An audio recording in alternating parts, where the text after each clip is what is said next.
Hello दोस्तों, नमस्ते, सत श्री अकाल, आदाब। कैसे हैं आप दोस्तों? आज मैं एक बहुत ही सुंदर और प्यारी कहानी आपको सुनाने वाला हूं, जिसको सुनने के बाद आपको प्यार पे विश्वास बढ़ जाएगा और किस्मत पे भी।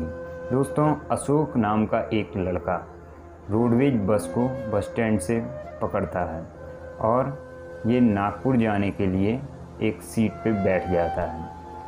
कुछ समय चलने के बाद 50 किलोमीटर चलता है और एक सिटी आती है, शहर आता है। उस शहर में कुछ लोग, कोई पानी बेच रहा है तो कोई चाय बेच रहा है, कोई कुछ ना कुछ बेचते ही रहते हैं। तभी एक औरत आती है और वो मूंगफली, 10 रुपए की मूंगफली, 10 रुपए की मूंगफली करके चिल्ला रही थी। अब अशोक ध्यान से देखता है, ये कोई जानी पहचानी सी लग रही है। आगे की सीट से, गेट से वो बस में चढ़ती है और जैसे ही अशोक के पास आती है और अशोक उसको पहचान जाता है। तो नमस्कार दोस्तों, आज मैं आपको एक ऐसी कहानी सुनाने वाला हूँ जो पति और पत्नी दोनों में प्यार को बढ़ाएगी।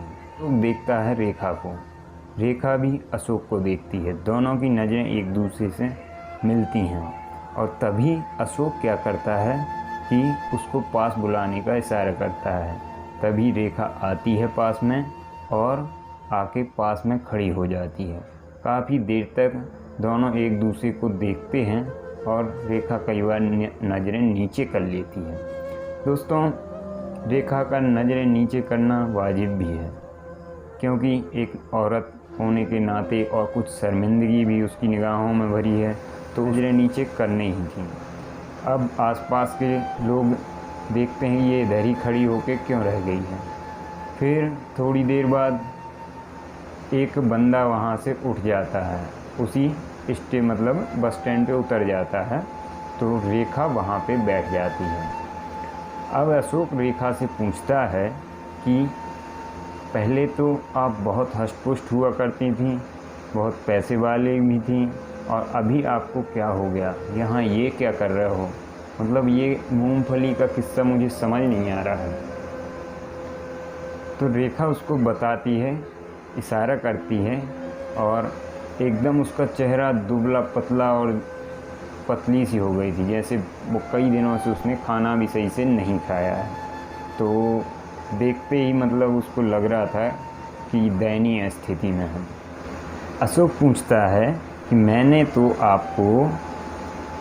तो आपको 3 लाख रुपए दिए थे, फिर उसका क्या किया आपने? आपको तो अभी ये सब करना ही नहीं चाहिए था। यहाँ पे बस स्टैंड पे आप क्या कर रहे हो ये? तो रेखा बोलती है कि आपने जो 3 लाख रुपए दिए थे वो सब मेरे पास नहीं हैं, और ये आगे की कहानी मैं आप मेरे घर पे आइए, मेरे रूम पे आइए, मैं आपको बता दूँगी। वैसे आप कहाँ जा रहे हैं? आप यहाँ कहाँ जा रहे हैं? तो अशोक बोलता है, मेरा बड़ा भाई है, नागपुर में एडमिट है, तो मैं उससे मिलने जा रहा हूँ हॉस्पिटल। तो रेखा तो वैसे अशोक को देख के बहुत खुश हो गई थी, बहुत प्रसन्न हो गई थी, सोच रही थी कि अब सब बदल जाएगा। लेकिन अशोक ने वैसे भी ज़्यादा भाव नहीं दिया, लेकिन अशोक मन ही मन बहुत खुश हो गया था। फिर अशोक ने बोला कि मैं हॉस्पिटल जा रहा हूँ, आपसे बाद में मिलता हूँ। रेखा बोलती है, नहीं, मुझे आपसे बात करनी है। अशोक बोलता है कि अभी मैं हॉस्पिटल होके आता हूँ, ये है मेरा नंबर और ये 2000 रुपये रखो, अभी आप सीधे अपने रूम पे जाइए और रूम पे जाने के बाद आप मुझे कॉल करना और मुझे अपना पता बताना, मैं कल या परसों में आपसे मुलाकात करूँगा।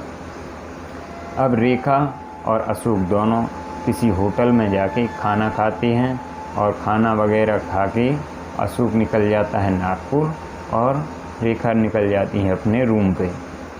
कुछ दिन, 1-2 दिन हो गए, रेखा कंटिन्यू कॉल किए जा रही थी। अब दूसरे दिन, 2 दिन निकलने के बाद अशोक बताता है कि मैं आ रहा हूँ आपके रूम पे, आप मुझे बताना कहाँ पे रूम है। और जैसे तय करके वो रूम पे पहुँच जाता है।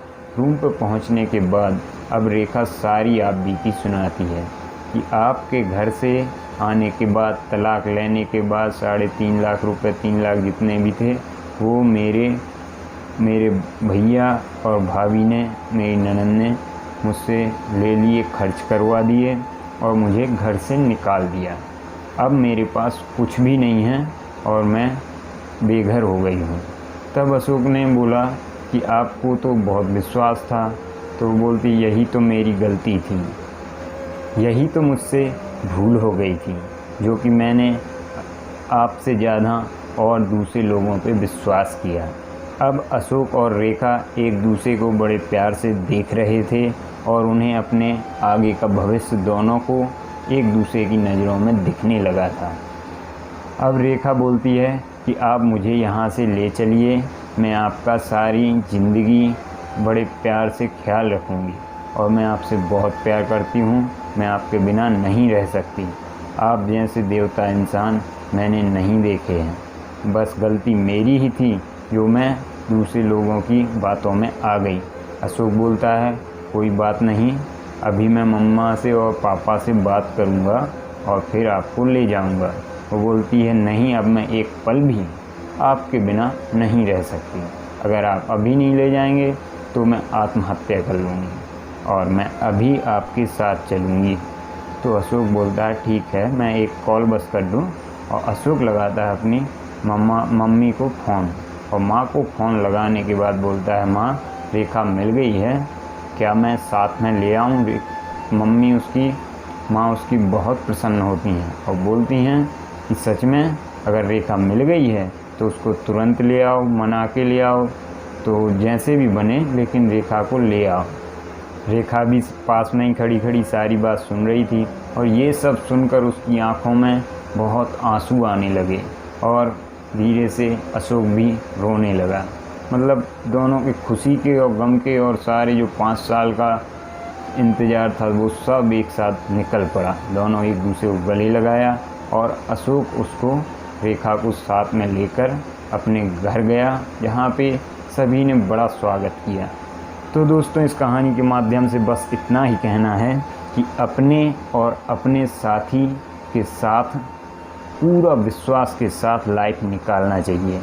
और अगर कोई छोटी मोटी प्रॉब्लम आती भी है तो उसमें किसी तीसरे बंदे का हाथ बिल्कुल नहीं होना चाहिए, क्योंकि बर्तन हैं तो खटकेंगे ही, तो उनको अपने हिसाब से सॉल्व किया जाता है। लेकिन ये नहीं कि तलाक हो जाए या बात आगे बढ़ जाए। आगे बात बढ़ने पे रिश्ते ख़त्म हो जाते हैं, बाद में पछतावे के अलावा कुछ नहीं बचता। तो दोस्तों, कहानी कैसी लगी कमेंट में ज़रूर बताइए और चैनल को सब्सक्राइब कर लीजिए।